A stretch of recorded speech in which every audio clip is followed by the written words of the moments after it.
nome do Pai, do Filho e do Espírito Santo. Amém.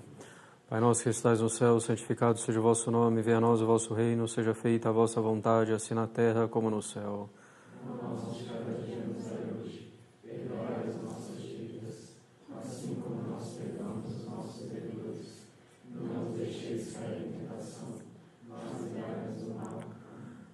Menino Jesus de Praga, abençoai-nos. Nossa Senhora das Dores, São Pio XX, São Pio X, em nome do Pai, do Filho e do Espírito Santo. Amém.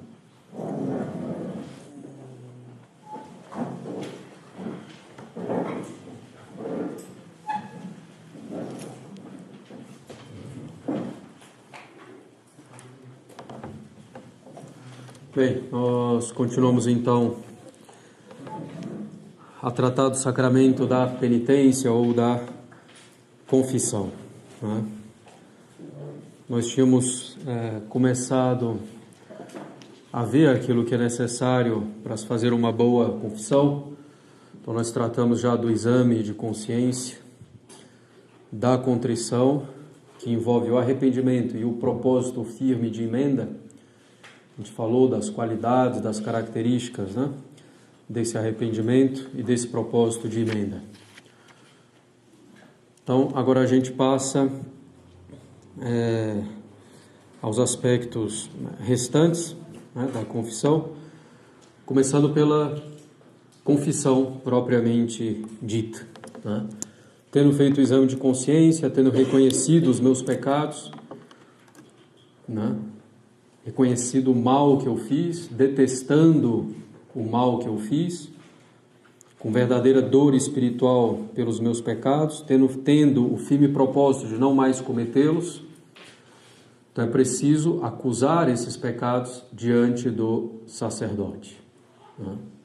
Então essa é a parte da confissão no sacramento da penitência, ou sacramento da confissão, sendo que esse nome confissão vem justamente dessa parte do sacramento. Então a confissão é a acusação voluntária, né, dos próprios pecados cometidos depois do batismo.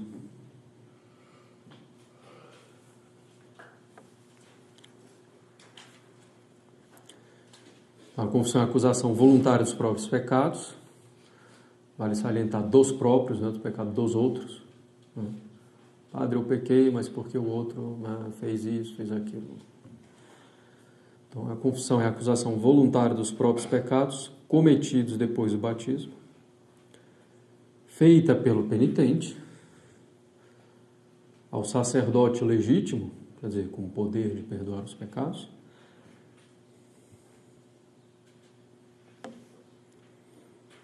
A acusação voluntária dos próprios pecados cometidos depois do batismo, feita pelo penitente ao sacerdote legítimo, com o fim de obter a absolvição dos pecados em virtude do poder das chaves, né? Poder de jurisdição que o padre recebeu, né, do bispo.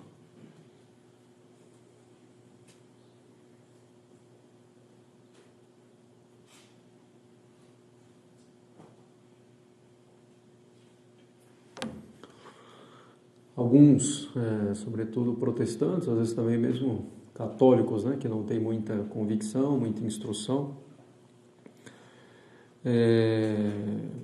se queixam dessa confissão chamada auricular, né? Então, feita ao ouvido do sacerdote. Mas os benefícios são inúmeros, né? Mesmo alguns inimigos da igreja chegam a reconhecer isso. Voltaire, por exemplo, né, feroz inimigo da igreja, que dizia nos seus escritos, né, que era preciso écraser l'infâme, né, esmagar a infame, né, que é a igreja. Mesmo Voltaire afirmava que a confissão auricular é um grande freio que retrai os homens dos vícios, né? Então, mesmo já o pecado, você lembrando que depois, né, tem que arrepender dos pecados e confessar-se diretamente a um sacerdote. Então isso já refreia os vícios, mesmo os vícios ocultos, né? O Rousseau também, grande inimigo da igreja, dizia algo semelhante. Bem, então a confissão, né, essa acusação dos pecados, deve ser, em primeiro lugar, vocal, ao menos nas circunstâncias normais, né? Então, vocal, com o som, né, das palavras. Em caso de necessidade, é possível fazer a confissão por escrito, né, ou mesmo por um intérprete. Não é obrigado, né, a usar um intérprete. Mas se por acaso alguém usasse o intérprete ficaria obrigado ao mesmo segredo que o padre, né? Inclusive, você está passando num lugar, ou está num lugar e por acaso ouve algum trecho de uma confissão, você fica obrigado a guardar o segredo de confissão, né? Aquilo que ouviu durante a confissão, sob pena de um pecado gravíssimo, né? Bem, se a pessoa, né, não pode expressar vocalmente, não tem outro jeito, bom, bastaria alguns sinais, né? O padre poderia também ajudar. Tem algum pecado contra a fé, a pessoa balançaria a cabeça, né, etc. E está arrependida, se sim, bom, bata no peito 3 vezes para manifestar esse arrependimento. Bom, alguns meios, né, de proceder a uma confissão de alguém que pode estar incapaz de falar. Ficar anotando os pecados simplesmente para não esquecer não é algo recomendável. Então faz o esforço ali para lembrar, né? Não sei, em casos muito sérios de memória, né? Porque depois vai anotando, tem sempre perigo de que alguém termine vendo, né? Mesmo aqui na capela, às vezes a gente acha papelzinho de confissão. Então não é uma coisa muito adequada, né, de se fazer normalmente. Se fez, procura destruir o quanto antes.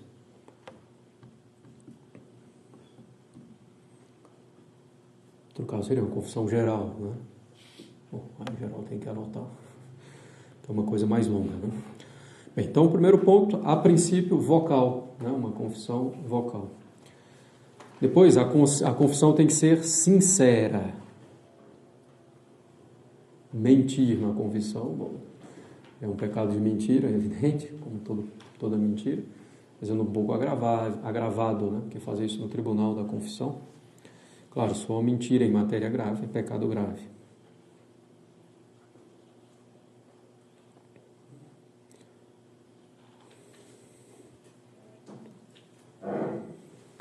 Que invalidaria, inclusive, a princípio, também a confissão, né? Mentira em matéria livre, né? Sei lá, o padre, por acaso, viu algum interesse na confissão em perguntar a idade da pessoa, perguntar a idade da senhora, a senhora tem vergonha de falar e ela mente. Tem 50 anos, aí diz que tem 35. Bom, vai invalidar a confissão. Isso é um pecado de mentira e de irreverência. Bem. Mas tem outras coisas, né, que não são propriamente a mentira, que vão contra essa sinceridade. Às vezes confessar em voz tão baixa para o padre não entender direito o que a pessoa está falando. Ou muito rápido. Né?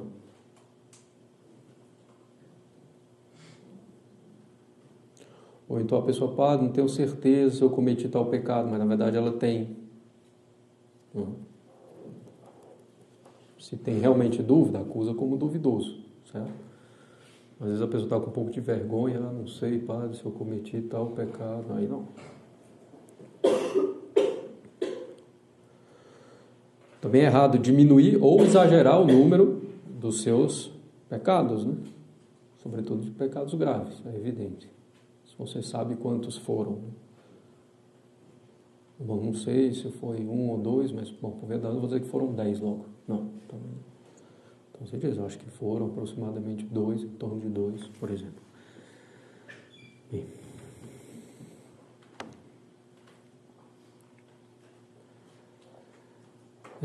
Vai contra a sinceridade também aquele que é interrogado legitimamente pelo confessor e omite alguma coisa. Né? O confessor, às vezes, convém que ele pergunte algumas coisas inclusive ele é obrigado a perguntar. Para saber se foi um pecado grave ou leve, para saber se é um pecado habitual ou não.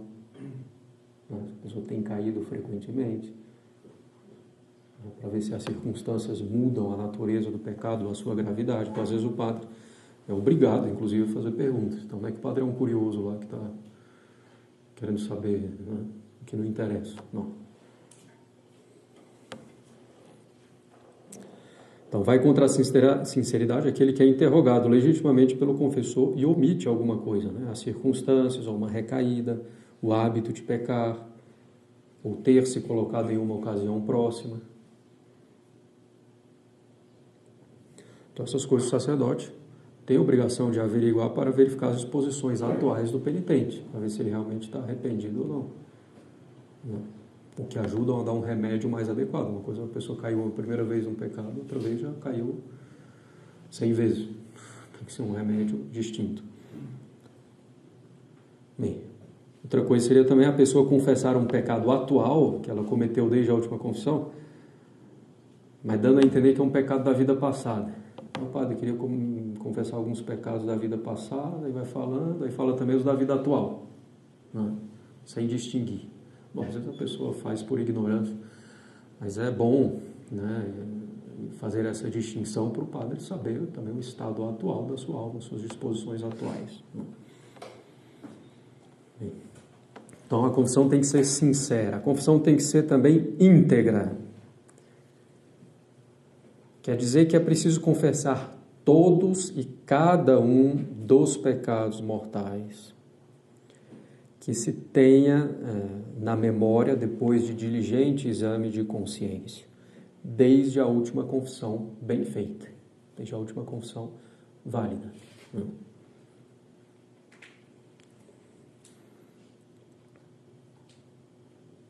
Se a pessoa omitir um pecado mortal, ela não falar de propósito, certo? Confissão inválida, sacrílega, gravemente pecaminosa.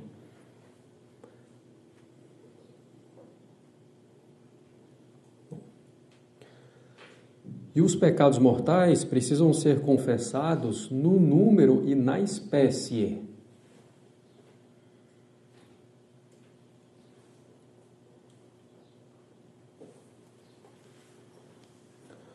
Basta eu pequei gravemente contra o primeiro mandamento. Não, isso é gênero. Não, pequei gravemente contra o primeiro mandamento 3 vezes contra a fé. Pequei contra o primeiro mandamento 1 vez, lendo um livro contrário à fé. Certo? Então é preciso acusar no número e na espécie. Pecados contra a castidade também, número e espécie, por exemplo. Qualquer pecado mortal, né?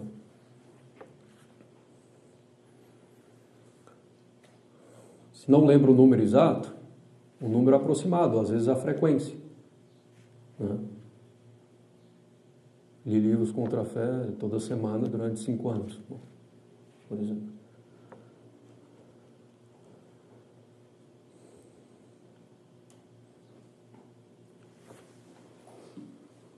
Então, todos os pecados mortais, desde a última confissão, no número e na espécie deles, certo?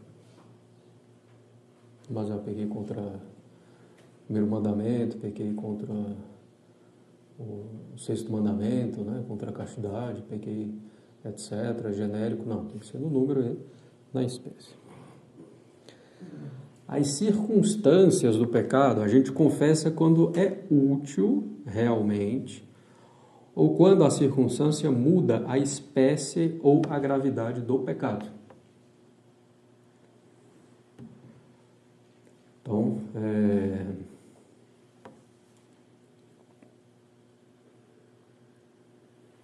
bem, a pessoa cometeu um pecado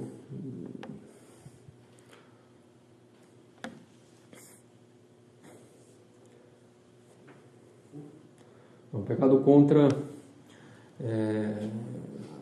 a castidade. A pessoa é casada, ela tem que falar que ela é casada, certo?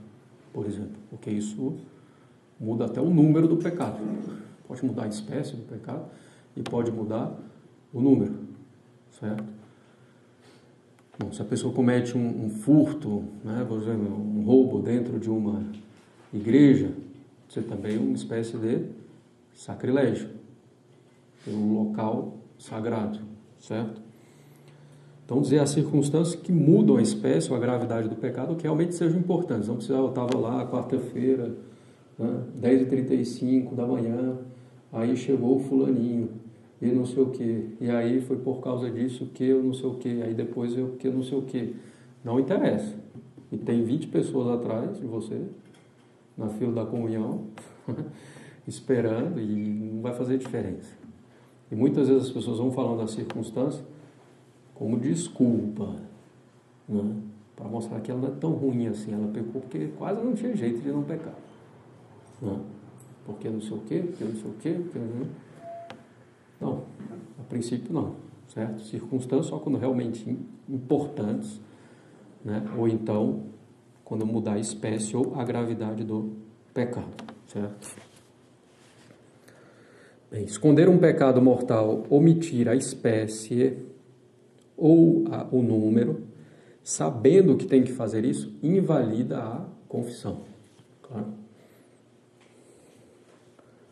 Então, esconder um pecado, omitir a espécie e o número, ou o número, sabendo que tem que fazer isso, invalida a confissão. Bom, rapaz, eu não sabia, então paciência, na próxima vez, inclusive pode acusar o número e a espécie dos pecados, né? Inclusive deve.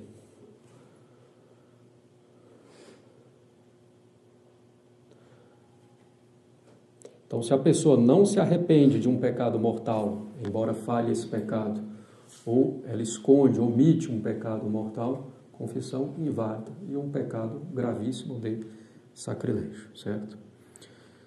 E a pessoa não é perdoada de nenhum pecado. Por quê? Se a pessoa deixa de confessar ou de se arrepender de um pecado mortal, ela não está perdoada de nenhum, porque na verdade ela não se arrependeu pelo motivo correto, que é Deus. Porque se ela guarda um pecado mortal, no fundo ela ainda está disposta a ofender a Deus. Então ela não se arrependeu realmente dos outros também, né, dos outros pecados, enquanto ofensa a Deus. Se arrependeu por outros motivos, humano, pela feiura mesmo humana, natural do ato, etc. Bem, então assim, alguns exemplos, né? Se a pessoa tem 30 pecados veniais, um mortal, ela confessa os 30 pecados veniais e não confessa o mortal, ela não terá o perdão de nenhum pecado, certo?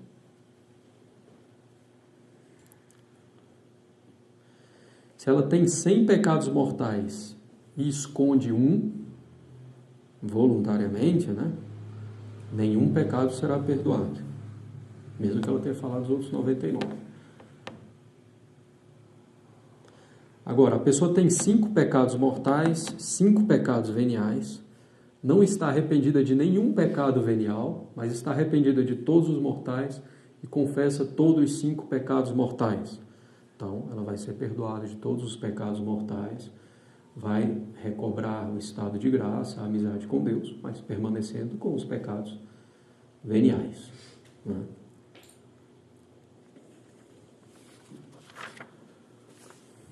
Bem, creio que já falamos, né, em algum momento aí, se a pessoa fez um bom exame de consciência, né, diligente, conforme a proporção do tempo, etc., aquilo que a gente viu, e ela não enxergou um pecado, não tem problema, a confissão vai ser bem feita.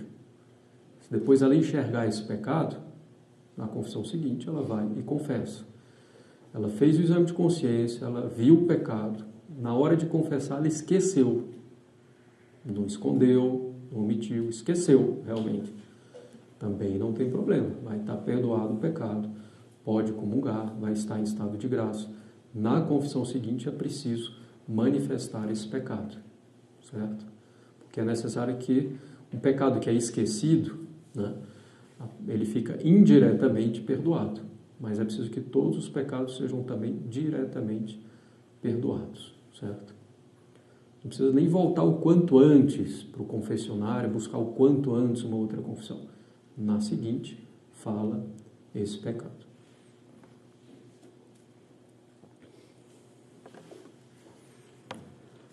Então, confissão deve ser vocal, sincera, vocal a princípio, né? Sincera, íntegra, simples. Uma linguagem simples, né? Sem frases rebuscadas, sem palavras inúteis, desnecessárias, sem narrações inúteis, né? Inclusive o confessor, ele tem obrigação, a princípio, de cortar com doçura, mas com rapidez qualquer abuso contrário. Você está falando muito, o padre ele tem que tentar encurtar.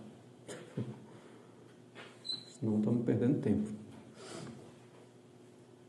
Bom, claro que o padre tem que medir, né? Se eu cortar aqui, a pessoa vai achar que é uma grosseria, nunca mais vai querer se confessar, né? Tem que ter uma certa prudência, mas a princípio tem que tentar dar o máximo de objetividade a uma confissão. Inclusive o próprio padre também, ao dar conselhos, procurar ser o mais objetivo possível. Bom, a confissão tem que ser, então, simples também, humilde. O penitente deve se apresentar no tribunal da penitência em atitude humilde, como culpado, pecador que é, sem o menor gesto de arrogância. Por isso, deve se manter de joelhos, salvo impedimento físico, com a cabeça descoberta se for homem, com a cabeça coberta se for mulher, e realmente numa postura e disposição de alma, de humildade, de quem reconhece a sua culpa.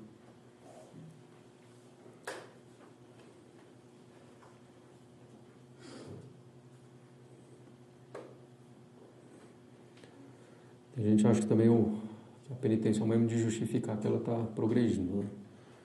Eu cometi esse pecado, mas tenho rezado muito, tenho feito muito isso, tenho feito muito não sei o que, eu sou muito bom, etc.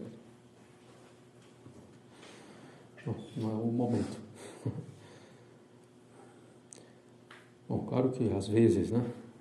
Se a pessoa já confessou com o mesmo padre, às vezes tem um pecado habitual, o padre já recomendou que a pessoa faça tal coisa, e a pessoa, apesar de fazer essa coisa, está caindo ainda, ou caiu, teve uma queda, então às vezes convém, padre, eu procurei rezar um pouco mais, como o senhor orientou, como outro padre orientou, mas tive essa queda, é outra coisa.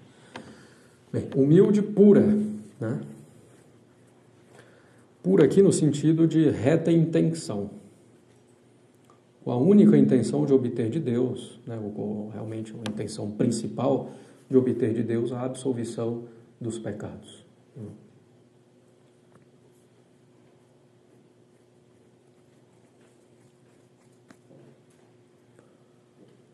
Além disso, então, simples, humilde, pura, clara. Deve empregar uma linguagem clara, transparente, para que o confessor esteja a par do pecado com precisão, exatidão. Sem empregar uma linguagem obscura, imprecisa, com o fim de disfarçar um pouco o pecado, né? Ou para que o confessor não perceba com toda clareza a sua malícia. É um engano a si mesmo, até contra a sinceridade, né? Confissão sincera que a gente falou. Fazer isso seria um engano a si mesmo, vai contra o sacramento.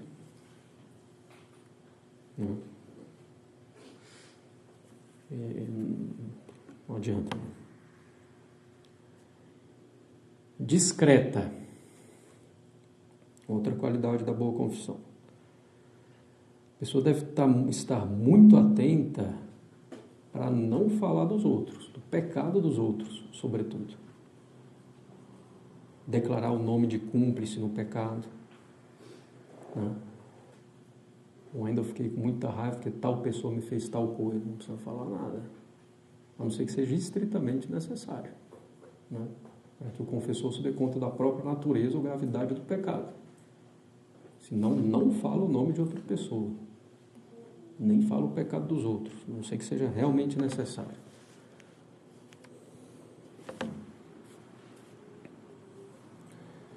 Bem, em matéria do sexto mandamento, né, relativo à pureza, castidade, deve empregar-se uma linguagem que seja mais discreta possível, sem comprometer em nada, porém, a integridade da acusação. E a acusação na espécie. Então, uma linguagem discreta, mas que não compromete a integridade da acusação. Os pecados devem ser também expostos com vergonha, né? Que decorre dessa humildade que a gente falou. sem jamais ter orgulho dele, isso seria contraditório, inclusive. Confissão secreta, né? Deve-se fazer secretamente, quer dizer, só ao confessor. Dolorosa, está ligada à contrição. Breve e rápida. Até mesmo por caridade com quem está na fila aguardando a confissão. Agora, essa brevidade, essa rapidez nunca pode comprometer a integridade, é evidente.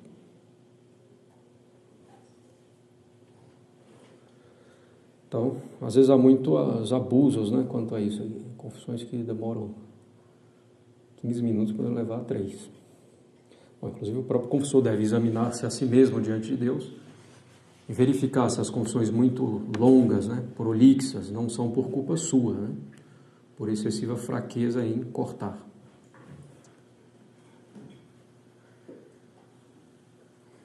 Se não se perde tempo, raríssima vez uma confissão dura mais do que 10 minutos, né? Uma confissão frequente em geral vai um pouco mais rápido. As confissões semanais, né, de gente mais devota, em geral 2, 3 minutos, acabou. Forte quer dizer, sem prejuízo para a humildade, para a dor, o penitente deve acusar-se de maneira decidida, enérgica. Eu pequei.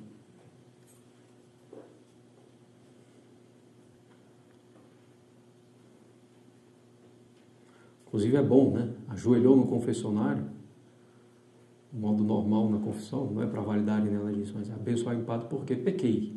Antes do padre falar qualquer coisa, inclusive. Abençoai-me, Padre, porque pequei. E aí o Padre diz, Domine, eu sei, incógnito, que o Senhor esteja em teus atos e em teu coração.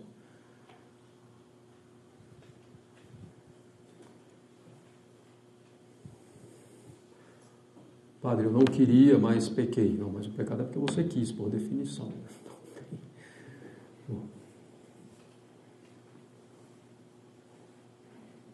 Então eu pequei, com muita humildade, muita tranquilidade. Tem que ser uma acusação também acusadora, não é narrar os fatos. Padre, eu estava lá, aí aconteceu o quê? Eu falei tal coisa. Não, eu pequei fazendo isso, fazendo tal coisa, fazendo não sei o quê. É uma acusação.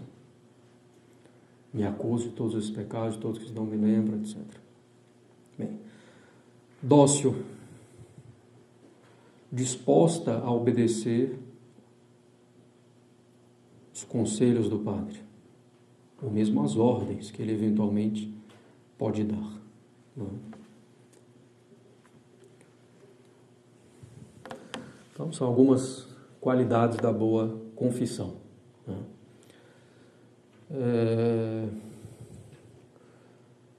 Uma curiosidade, né?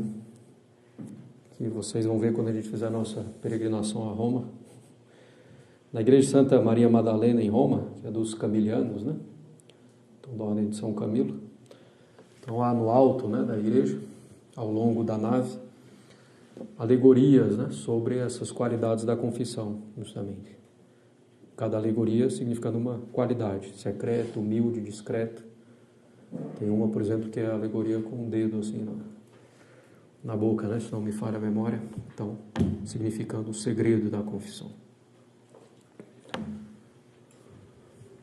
Bem, com relação à integridade, ou à questão da confissão vocal, etc., bem, algumas vezes o padre pode dispensar dessa integridade, certo? O moribundo, por exemplo, está em estado tão grave que não pode falar, ou que consegue falar muito pouco, uma enfermidade muito séria. Então, o padre pode dizer, diz 2, 3 pecados mais graves, né? Se arrepende dos outros, eu vou dar absolvição, depois, quando tiver condição, né, se sobreviver, confessa diretamente também os outros pecados, né? Em algumas outras circunstâncias, o padre também pode dispensar.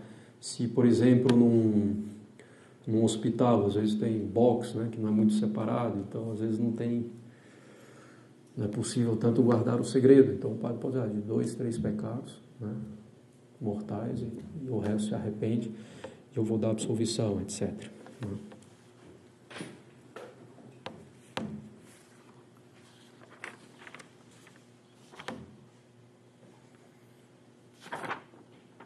Em certos casos, por exemplo, um mudo, né? E o padre ainda não conhece a linguagem lá de surdo-mudo, né? Libras. Então, exatamente, aí pode ser um outro modo, como a gente já falou, o padre mesmo vai discorrendo um pouco alguns pecados, né? E nos explicando, né? E pedindo para o penitente manifestar isso.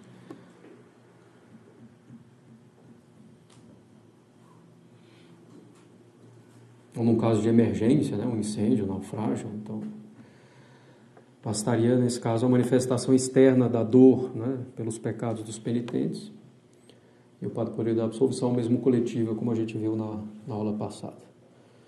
Esses casos de emergência, né? Nos mostram que a gente sempre deve estar preparado, né? Sempre arrependidos dos nossos pecados. A morte um dia chega e às vezes como um ladrão, né? Sem avisar.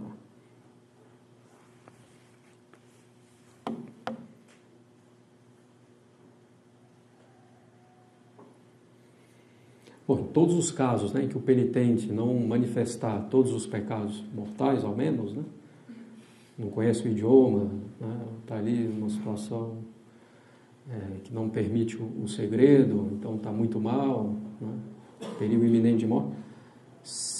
Passado isso, depois a pessoa deve acusar diretamente os pecados. Né. Bem.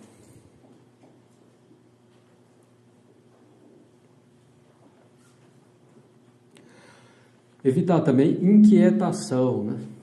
Depois de sair da confissão. Nossa, será que eu esqueci alguma coisa? Será que não sei o quê? Será que no exame de consciência? Não, se você procurou fazer bem feito, fica tranquilo, né? O demônio muitas vezes vai tentar perturbar a alma, né? Em vários sentidos, né? Às vezes, inclusive, será que você realmente estava arrependido? Será que o padre entendeu bem o que você queria falar? Aí começa os desculpas. Não, fica bem tranquilo. Bem, chegamos aí ao quarto ponto, que é a absolvição, que é a parte que cabe ao sacerdote.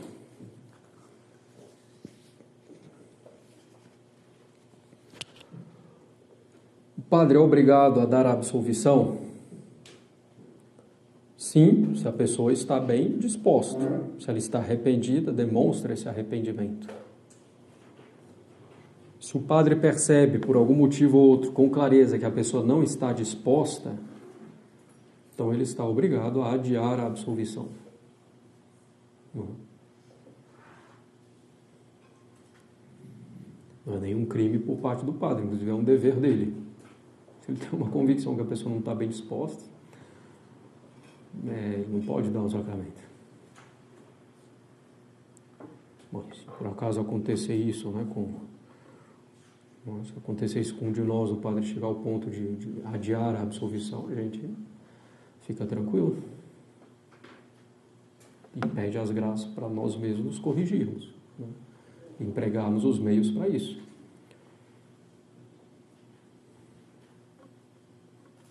Bem,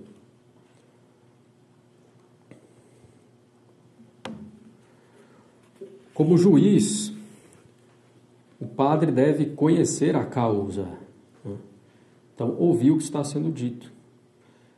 Inclusive, ele deve suprir, como a gente já mencionou, com as suas perguntas, se ele percebe deficiências sérias na acusação, acerca do número do pecado, da sua espécie, da sua gravidade objetiva ou subjetiva, né? Quer dizer, a pessoa, quando foi cometer o pecado, sabia que era grave, não sabia, etc. Então, o padre deve, nesses casos, fazer as perguntas de maneira sóbria, discreta, prudente, né? Como juiz, o padre deve averiguar as disposições do penitente, e o padre parte do pressuposto que o penitente é sincero, até que conste o contrário, né? Então, até que haja um motivo para duvidar prudentemente da sinceridade do penitente. Finalmente, ele dá a penitência, que nós vamos falar logo em seguida, né?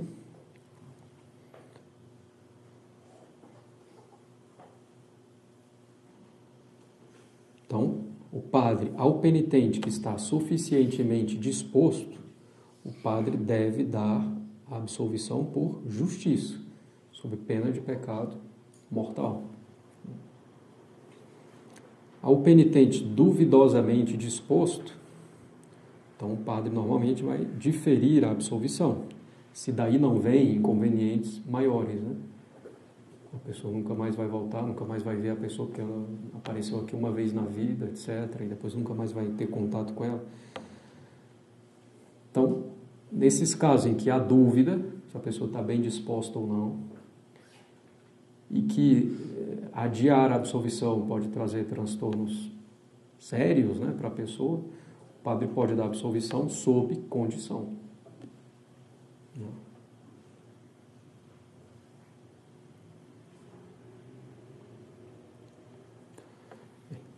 Aos penitentes certamente indispostos ou incapazes, o padre deve negar sempre a absolvição.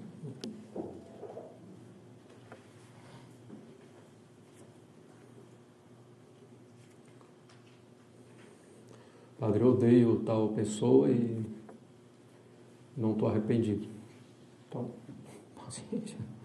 O padre vai fazer uma exortação para ver se a pessoa leva a pessoa a se arrepender naquele momento. Mas não se arrepender, não tem como dar absolvição. Bem, então isso como juiz. Como médico,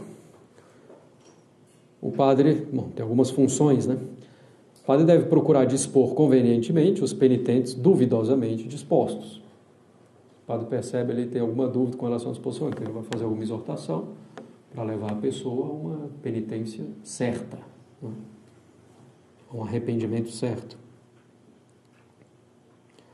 Como médico, deve também indicar os principais remédios para a pessoa não cair em pecado. Averiguar as causas da queda ou das recaídas, sobretudo, para aplicar o remédio na raiz. Deve impor penitências, né, que sejam também medicinais, né, mais oportunas de acordo com o pecado. A penitência reparadora, né, repara pelo pecado cometido, mas também deve ser medicinal, para remediar, para impedir pecados futuros. Os principais remédios, né, claro, oração frequente, humilde e confiada, frequência aos sacramentos, fuga das ocasiões de pecado. Sem a fuga das ocasiões de pecado, todo o resto é inútil. A leitura de livros piedosos, meditação sobre os novíssimos, são alguns remédios, né, que o padre pode dar. Como mestre e pai, o padre tem a obrigação de ensinar as verdades, instruir a consciência da pessoa. Então, isso aqui é pecado, isso aqui é pecado grave, isso aqui é pecado leve, isso aqui na verdade nem é pecado, isso aqui é pecado se for assim, se não for assim não é pecado. Bem, ensinar às vezes até verdades de fé, que a pessoa pode chegar ignorando, que ela precisa saber. Ensinar as disposições necessárias para receber bem a absolvição, né? Que ela deve confessar integralmente os pecados, que ela deve ter dor dos pecados, deve ter o propósito de emenda. Então, em algumas situações pode ser que o padre seja levado a instruir o fiel, o penitente sobre isso.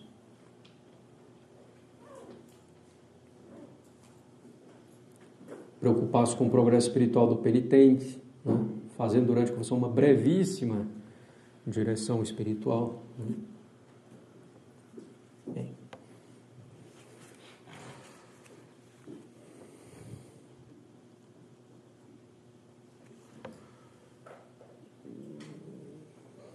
A hora da confissão também não é a hora do padre entrar em todos os detalhes. É porque depois de um certo tempo o padre falando, o fiel já desconecta. Ele fica só pensando, estou aqui ajoelhado há muito tempo, está doendo, e preciso da absolvição, e sei lá o que. Então, bom, o padre tem que ser curto, direto, eficaz, né? São José Cafasso, por exemplo, que era um grande confessor, né? muitas vezes fala do Santo Curadas, que é evidente, né? Passava 17, 18 horas por dia num confessionário, e quem fica 2 horas no confessionário sabe o que quer dizer isso. E São José Cafás também passava horas e horas a fio durante o dia no confessionário, e era impressionante como as confissões eram relativamente rápidas e muito eficazes, né? Os conselhos precisos iam na raiz do problema, também a penitência muito eficaz. Bom, feito isso, o padre diz a fórmula da absolvição, da qual já falamos, cuja essência é ego te absolvo a peccatis tuis.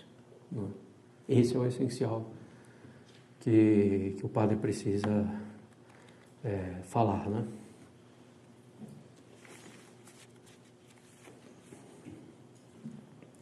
Chegamos então ao quinto e último ponto, que é a penitência, né, ou satisfação.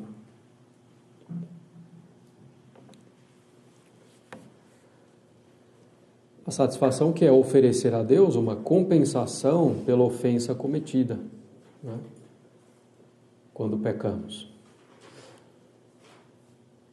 Essa penitência, que é dita penitência sacramental, que é dada no sacramento, né? Então, é a penitência imposta pelo confessor como parte constitutiva do sacramento.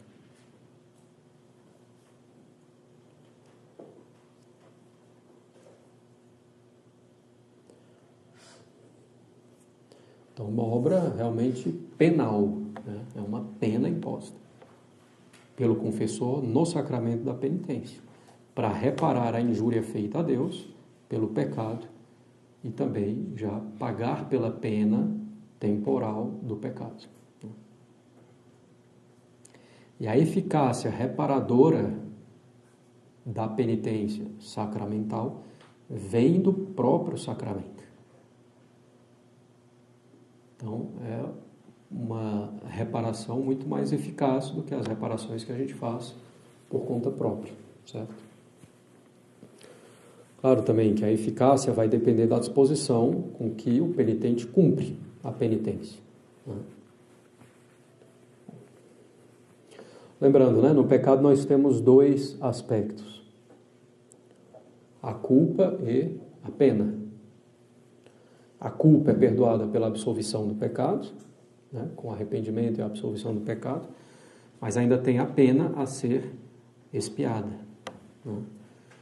Por exemplo, se eu destruo o livro de alguém, não basta simplesmente pedir desculpa, é preciso reparar, dar um livro igual ou o valor correspondente ao livro. Com pecado sempre é a mesma coisa, preciso pedir desculpa, que é o arrependimento, e ir lá, né, acusar meu pecado e receber a absolvição, mas depois eu tenho que pagar pelo pecado com as penitências. Com a penitência sacramental e com outras obras na vida, rezando em reparação pelos meus pecados, fazendo alguma boa obra em reparação pelos meus pecados, dando esmola, por exemplo, suportando os sofrimentos da vida em reparação pelos meus pecados, etc. Com o perdão da culpa, a pena eterna é perdoada. Então não irei mais para o inferno, mas é preciso pagar a pena temporal, aqui nessa terra ou no purgatório, né? Bem, o padre deve dar uma penitência proporcional ao pecado, aos pecados, né? Penas leves, penas graves, se forem pecados leves ou graves, né, respectivamente. Depende do número de pecados graves, da gravidade do pecado grave, que mesmo o pecado grave tem graus. Bem, e ao impor a penitência, o padre deve levar em consideração outros aspectos. A contrição da pessoa, quanto maior a contrição, menor a penitência que ele pode dar, né? O estado de vida da pessoa, né? É um religioso, é um pai de família, uma mãe de família, etc. Atenção, o desejo de satisfazer, né, o desejo de aceitar a penitência imposta na confissão é indispensável para a validade do sacramento. Se a pessoa fosse confessar dizendo, não quero nem saber dessa penitência, não vou fazer mesmo, é inválido. Se o padre esquecer de dar a penitência, isso pode acontecer, confissão válida, os pecados estão perdoados, certo? Seria bom, se você percebeu que o padre não deu, quer dizer, não é necessário, até, você percebe que o padre não deu a penitência, você diz, padre, a penitência. Ou o senhor esqueceu de dar a penitência. Né? Se você já saiu do confessionário, pode ver se consegue voltar comodamente, né? Ou em alguma outra circunstância, para o padre dar a penitência. Ou então a pessoa recebeu a penitência e depois foi adiando, terminou esquecendo. Em si foi válida a confissão. Agora, ficar adiando, negligenciando a penitência, vai ser um outro pecado. Então, vamos chegar lá. Bem, como a gente mencionou, né, falando ali da absolvição e do que o padre deve fazer, a penitência deve ter o aspecto de pena e de remédio. Né? Deve ser proporcional à condição, às forças do penitente, levando em conta os seus mais hábitos, o ambiente em que se encontra, em que vive. Em geral, se impõe uma penitência contrária ao vício principal. Ao soberbo, uma penitência de humilhação. Ao avaro, uma penitência de esmola. Ao impuro, mortificações corporais. Ao iracundo, né, que se deixa levar pela ira, tratar benignamente o próximo, rezar pelo próximo. Ao guloso, a mortificação na comida e bebida. Ao invejoso, rezar pelos rivais, né, reais ou supostos. Ao preguiçoso, aumentar um pouco sua jornada de trabalho, por exemplo. Então, convém também analisar previamente se é possível cumprir a penitência. Sua penitência é fazer uma penitência a Jerusalém, a pessoa não tem onde cair morta. Então a pessoa deve falar para o padre, padre, não consigo. Fazer um jejum, padre, tem um problema aqui, de sei lá o que. Não posso ficar em jejum em hipótese nenhuma, senão tem um problema grave de saúde. Então, se a pessoa se dá conta que é impossível, que é a mesma coisa imoral, ou que não tem cabimento, né? Como penitência, você não vai mais à missa tridentina. É um problema. São coisas que existem. Bom, exemplo de penitências graves, né? Assistir uma missa na semana, por exemplo. Um dia de jejum, um terço, ladainha. Exemplo de penitência leve, um salmo não tão grande.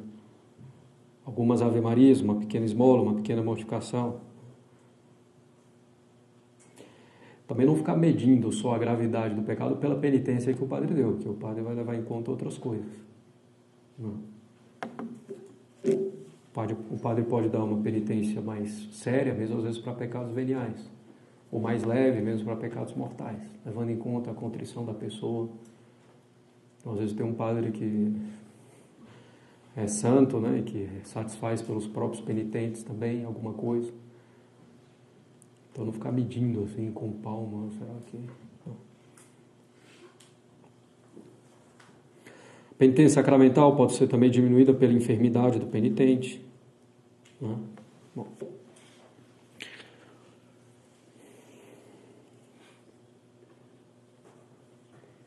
Como já falei também, se o padre dá uma penitência absurda, não usar o véu na missa, né, não se missa tridentina, então eu preciso pedir ao padre outra penitência. O padre me deu outra penitência, por favor. E a princípio ele tem que dar, né? Então coisa muito esdrúxula, né? Você vai chegar e vai na igreja cheia de gente, encostar a língua no chão para você aprender a não ser mais maledicente. Um pouco excessivo, né? Então, se a penitência não é razoável, propriamente ninguém está obrigado a cumprir, né? Então, a pessoa pode manifestar isso ao padre, com toda humildade, com toda tranquilidade, pedindo para que o padre mude a penitência. Bom, depois o padre deu uma penitência, peregrinação a Jerusalém, a pessoa consigo, padre, tranquilo e tal. Aí no dia seguinte a pessoa quebra, né? Foi a falência.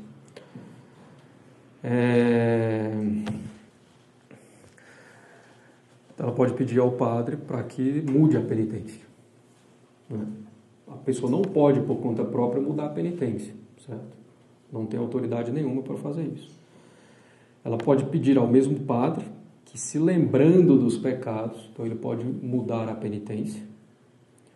Se ela for pedir a outro padre, ela vai ter que falar os pecados, porque é um tribunal. O padre vai dar a penitência de acordo com a causa. Então, né, um outro padre me deu a penitência de rezar 10 Ave Marias, não estou conseguindo, o senhor poderia mudar? Não, você tem que falar quais são os pecados para o padre ter uma ideia, certo? Então, se for outro padre que você vai pedir para mudar a penitência por um motivo justo, a pessoa vai ter que falar novamente os pecados. Bem, a penitência deve ser cumprida nas circunstâncias determinadas pelo padre. Você falou em tal dia, em tal dia. Em tal lugar, de tal modo.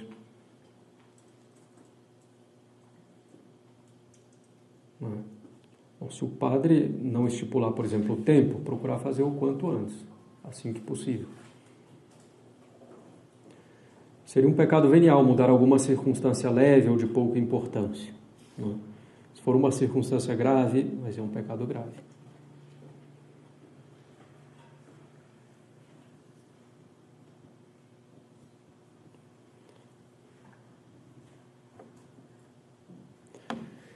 Se o padre manda fazer uma coisa que já é obrigatória, assista uma missa. A princípio, se supõe que é uma missa diferente do domingo. Certo? Se não é uma coisa obrigatória, por exemplo, o padre manda rezar o terço, a pessoa já reza o terço diariamente, ela pode pegar aquele terço do dia e rezar, como penitência. Certo?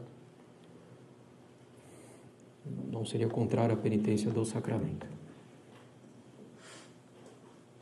Agora, pode ser que o padre fale, já reza o terço diário? Sim, então reze outro terço como penitência. Bom, evidentemente é preciso cumprir pessoalmente a penitência, não posso delegar um outro, né, para cumprir minha penitência. Está aqui R$50 para você pagar a minha penitência. Não. O padre mandou rezar um salmo, reza o salmo para mim e eu te dou tal coisa. Não. Adiar por muito tempo e sem justa causa uma penitência dada para pecados mortais, uma penitência grave, com perigo de esquecer essa penitência, né, ou de omitir essa penitência, é um pecado mortal. Se for uma penitência leve, dada para pecados leves, pecado leve, pecado venial, certo? O senhor vai adiando, depois eu faço uma penitência por um pecado mortal, esquece, negligência grave, vai contra a caridade para consigo mesmo, né? Você está se prejudicando gravemente, porque não está pagando a pena devida pelo pecado. Bem, e aqui então a gente encerra a confissão para tratar rapidamente a questão das indulgências, né?